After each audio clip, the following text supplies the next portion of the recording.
if that would happen during your term as president if you were elected?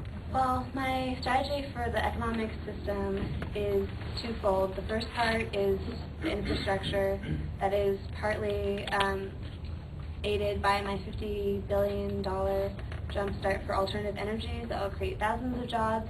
Millions of Americans will transition to cheaper energy and more efficient energy, light bulbs that cost less money to run and things like that, and buildings that are more efficient as far as heating.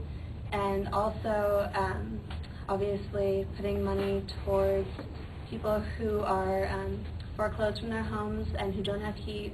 I set aside $6 billion for both of those, $5 billion for the foreclosures and $1 billion for heat in the winter. And also, I'm trying to relieve as much stress as possible from the people so that they will have better lives and support the economy. So this is through tax cuts for healthcare, tax cuts for investing in their Social Security, and tax cuts for college. I am Kristen with Fox News, and I actually just had a follow-up on that.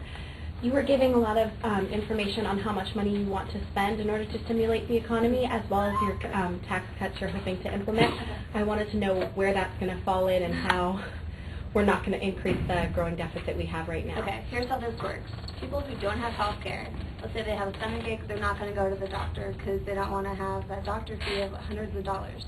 So they wait until they have appendicitis or a kidney infection, and then they have surgeries, which are thousands and thousands of dollars. That is way more expensive than just giving everyone health care and having them go when they have the first sign to get antibiotics. Is way cheaper than surgery and hospital bills and, in-care patient fees. So that's partly where the money will come from. And that is billions of dollars right there. I guess I'm just confused because that money right now isn't, those are public hospitals, so they're not, I'm just confused where you're actually going to get the money to first give if you plan on cutting the taxes.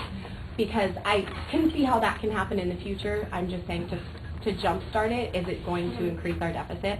It won't increase the deficit. It will just take longer for everything to go in place. Like immediately, it's going to be difficult.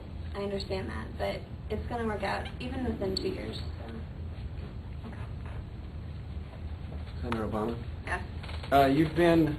You were initially against the war, and you still claim to be against the war. But as far as your strategy to get the troops out of Iraq, you've been quoted as a 16-month deadline to pull all troops out. Is that just an arbitrary deadline, or is there a strategic time limit proposed with that? Well, first I'd like to say that I have opposed the war in Iraq from day one. And the other thing I'd like to say is that the 16-month figure that I gave was one proposed. We sat down for a long time, my team and I, and we figured out that that is the number that has proven most strategic and that will provide safety for the troops as well as proper security there and security here. I think the 16-month decision was one that had a lot of thought put into it, and it was strategic. Senator Obama? Yes. You've been called the most, well, if you are elected, the most pro-abortion president ever. How do you feel about that?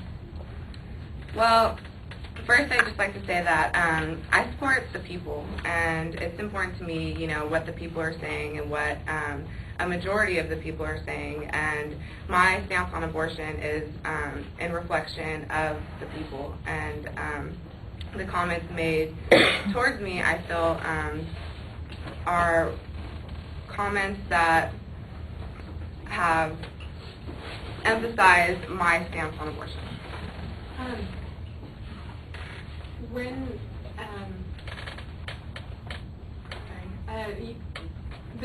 The reason people, I guess,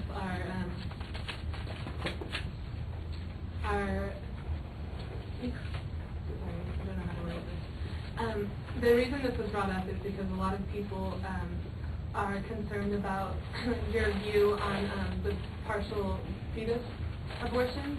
do you not feel that that that's a life, or when do you feel that that a life has rights, or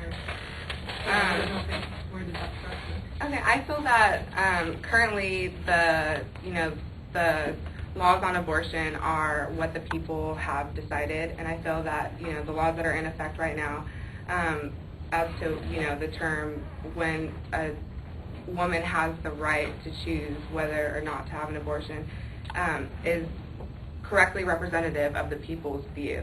And so I'm a representative of the people. I think it's definitely important to note that I am just going to take whatever the people decide and reflect that into my lawmaking. And I think currently as the abortion issue stands, it is reflective of what the people think. But, No more questions, please. Okay, thank you. Republicans.